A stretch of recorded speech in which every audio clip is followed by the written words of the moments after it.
Inilah ruang kantor Wali Kota Jakarta Utara yang sempat menjadi perbincangan warganet. Sebelumnya di ruangan ini, foto Wakil Presiden Ma'ruf Amin belum terpasang. Namun kini sudah nampak terlihat foto-foto Presiden dan wakilnya yang baru. Seperti di ruangan Fathahillah, ruang Pola, ruang tamu, kantor PTSP, dan ruang-ruang lainnya. Kami lansir dari laman kompas.com, menurut Kepala Bagian Umum dan Protokol Sekretariat Kota Administrasi Jakarta Utara, Win Bawar, kantor Wali Kota Jakarta Utara tidak punya anggaran untuk mengganti foto Presiden dan Wakil Presiden yang baru.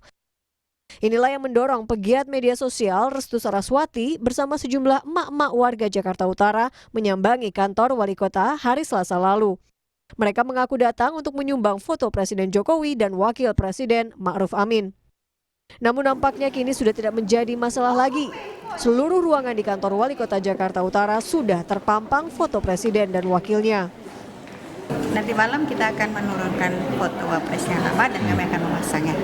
Sudah selesai. Jadi silakan. nggak ada masalah semua ya? Tidak ada. Dari kami pun, welcome banget. Silahkan aja. Udah otomatis ya. Karena ini memang anggaran, udah bersifat anggaran kan itu yang sudah yang lebih tahu kan memang yang yang memang sudah ada tupoksi di situ. Kini foto Presiden Joko Widodo dan Wakil Presiden Ma'ruf Amin pun sudah terpasang di 15 ruangan.